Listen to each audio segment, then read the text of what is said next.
ያልኩት ገነት ራሷ ናት። ይሄንን ካለች አላልኩም ካለች ምላ እኔም በቁርአኔ ምዬ ገባ። ከዛም በኋላ እናንተ ፍርድ ትሰጡኛላችሁ ነው ቃል አላት። ይሄንን ለማለት ለማን ለልጆቹ ይሄን ብር ካስገባች በኋላ ዝም በይ ገኒ። ይሄንን ብር ካለች ይኸውልህ ይሄንን ብር ከገባ በኋላ የምመልስላቸው አብዲ አለች። ኦኬ የምመልስላቸው በ17 ብር ከ30 ስለሆነ ሊቀንስ ሊጨምር ይችላል።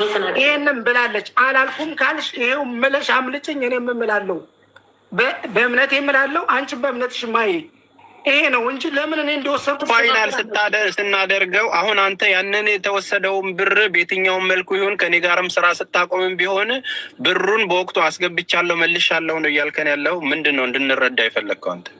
ብሩ ገብቷል ተሰጥቷታል ነው? አዎ ሰጥቻለሁ እኮ 45,000 ብር አስገባውን 42,000 ብር አስገባው። ይሄንንም ደግሞ ተናግራለች። ኦኬ በማን በኢትዮጵያ ብር 24,000 ብር ደግሞ አዛ ወስዳለች። ይህን 24,000 ለማን እንዳዘዘች እዚህ ጋር መናገር አልችልም። ትናንትና ለመብረቁ ነግሬዋለሁ ከገባችሁ ማለት ነው። እዚህ ጋር እኔ ይሄን ነገር ዝም ብሎ ይቀነሳል። ዝም ብለን 30 ጊዜ አታውራ። ይህንን እንደማስፈራሪያ እንደምንም አትጠቀሙ። ሀቅና እውነትን ይዛውራ ተናገርሽ። እኔ ለአንቺ ወለድ ሊከፍል አልችልም። ይሄ ነው ሙና እዚህ ጋር ያልገባሽ ነገር ተናገር። አንተ እንኳን 12,000 ደርሶን ነበር ብለህ ራሴ በአላህ ላይ ይሄንን አንቺም ስትታችሁ አንዴ ለኔ ምድል ስጡኝ እኮ አፌን ያዛችሁኝ።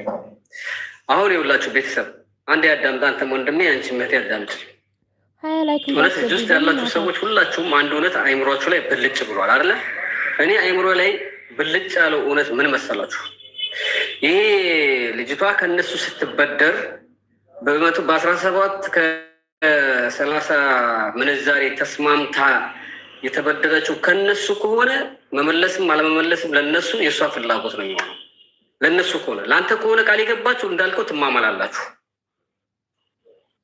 ለነሱ ከሆነ አብዱ ሚወት ነህ ገና ከልጆቹ ጭምር ነው መጀመሪያ ተበድራ ስታመጣ። አሁን እኮ እኔ ጋሪ ስላለ ነው እንጂ እኔ አልተበደርኩ። ብር አበድር ብዬ ጠይቄሻለሁ አላልኩሽም? ያመጣሽ ወራስሽ ተበደርሽ ስራ የጀመርሽ ወራስሽ መጨረሻ ላይ ያንዳርሽ ማንችል እስኪ አንዴ መብረቁ እስኪ አንዳንዴ እኛ እንድናወራ እኛ እኮ ማውራት ነው መብረቁ ግን እንደ ሀሳብ ማለት ነው ወይ? እሺ ተከተልሽ በቃ አውሪ በቃ ወይ ኦኬ። እኛ ማውራት አንችል ብለን ሳይሆን ያው ጣልቃ ላለመግባት ነው። ይህ ልጅ በዛ ሰዓት በነበረው ምንዛሬ አልተበደርኩም አይነት ነገር ነው እያወራለሁ። ሲጀመርም ለሱ ብር ያበደረው ሰውም የለም። የተበደረችው ገነት ነች፣ ግን በእሱ አካውንት ገብቷል። እንደተረዳ ነው ማለት ነው። ባይዘወይ ሁለት ሰዎች በፍርድ በሚያስፈልገው ሀቅ ጉዳይ ሲነጋገሩ በጣም መጠንቀቅ አለብን። ነገ ዋጋ ስለሚያስከፍልም ማለት ነው። ሁላችሁም ተጠንቀቁ። እኔም አላህ ይጠብቀኝ እንድጠነቀቅ ማለት ነው። ስለዚህ ሁለቱ አብዱ ተበደረ የሚል ሰው እኔ አልሰማሁም እስካሁን።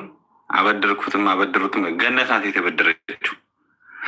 በዛ ሰዓት ስትበደር በዚህ ምንዛሬ ነው የምከፍላችሁ ማለት የምትችለው ወይ ለሰው ለነዛ ለአበዳሪዎቹ እንጂ ሜቢ አካውንቱን የምትጠቀመው የአብዱን ነው አይደለ? እንደምንሰማው ከሆነ በሚለው ነው። እኔ በተረዳሁት ልክ ነው። ስህተት ካለብኝ ይታረማሉ። ከዛ አብዱ ደግሞ መክፈል ጀምሯል። እንደሰማነው ከሆነ መክፈል ጀምሯል። ሲከፈል ግን በዛ ሰዓት የከፈለው ብር አለ። አሁን ላይ በ2025 ደግሞ የከፈለው ብር አለ። በ2025 ሲከፍል በ2025 በነበረው ምንዛሬ ነው መክፈል የጀመረው እንደሰማነው ከሆነ ወይስ አይደለም የሚለውን ካልሆነ ያው ታብራሩታላችሁ። መክፈል ከጀመረ አሁንም የቀረ ብር ካለ ይኖር አይኖር አላውቅም። የቀረ ብር ካለ ምናልባት በፊት ተነጋግረው ከሆነ በ17 በሚለው በ2025 ሲልክ በዛው በድሮ ነበር መላክ የነበረበት አይደል? በድሮ ማለት ነው። ግን 2025 በነበረው ልኮ ከሆነ አሁንም ቀሪ ብር ካለ ይኑር አይኑር አላውቅም። በዛው ብር በአሁኑ ብር መላክ አለበት ማለት ነው። የከፈልኩት ያንኑ ብር ነው። ያ ጀማ የከፈልኩት ሪሲት ስላላት ገኒ ይውላችሁ። አንደኛ ልንገራችሁ፣ እኔ ገኒ ያንን ስለምትናገር ሪሲት ቢኖራት ኖሮ እኮ የሁለቱንም ሪሲት ይዛ መጣ እዚህ ትናገር ነበር። እኔ ግን ያን ሪሲት የአንድ ሪሲት ይዛ እንኳን አንድ ሪሲት አልካድኩም። ለአገር ላኪን 42,000 ብር እና 45,000 ብር ያስገባሁት በሰዓቱ ስራ እየሰራው እያለው ደስተኛም ለመሆን እሷም እንድትደሰት ጨመረ እንጂ 138,000 ብሩን እኔ ልሸፈን ነው ይሄንን ያልኩት ያ ጀማ እንጂ ወላሂ ቢላሂ አልከሪም ኑሮብኝ አይደለም። ግን ሪሲት ይዛለች እችልሽ ገባችሁ? እዚህ የነበረ ባንዲራ እዚህ የነበረ አንገት ላይ የሚተበተብ ባንዲራ በሙሉ እኮ እስካሁን እዚህ ድረስ አለ። ግን ያ ብር ስለወጣበት ሂሳብ ነው። አንቺ ጨርቅ ነው እኔ ጋ ያለው ያን ነገር ግን አስቤ በዛው በተነጋገርንበት አንቺ በተናገርሽበት ልጆቹን ባወራሽበት ስትበደሪም ባመጣሽበት ሂሳብ ፈጣሪ ምስክሬ ነው። ልጅቶቹ የአንቺ አያህሎች እና ሰሜራ ታውቃለሽ። የዛን ጊዜ አንቺ ከአንደበትሽ ምን መጨረሻ ላይ 45,000 ብር የላኩልሽ ነታ ምንድን ነው ያልሽኝ? ገነት በ17 እኮ ተነጋግረናለን እና አንቺ 17 ብር ከ30 ምንንም ብለሽኛል ልጆቹንም ብለሽኛል ስልሽ ምንድን ነው ያልሽኝ? ለፈጣሪሽ አረ በሰዓቱ ቢሆን ኑሮ ነበርማ አይደል ያልሽኝ? ሀሳብሽን ቀይረሽ ይሄን ነው ያልሽኝ። አሁን የመጨረሻ ሀቅ ያለብኝ ብዬ የሰጠሁሽን ይሄንን ሳረግ ማለት ነው። ለምንድን ነው እኔ ላይ ስም ይዘፈዘፈው? በ138,000 ብር ላይ ይችን በብድር ወስዱ የዛሬ 5-6 ዓመት በዛ ምንዛሬ የመጨረሻ ቃሌ ነው ይሄ 138,000 ብር ላይ 45,000 ከፍያለሁ። ተስፎ ያዝልኝ 42,000 ብር ከፍያለሁ። 24,000 ብር ከፍያለሁ። ቀሪ ካለ ይሄው በሉኝ። ቃል የለኝም። በ17 ብር ከሰላሳ ካለች በምታምነው መጽሐፍ ቅዱስ ትማል፣ በማምንበት ቁርአን ይምላለሁ። 111,000 ብር ማለት ነው ጠቅላላ። ወለድ ያለበት ካላችሁኝ ግን ፈጣሪ ነው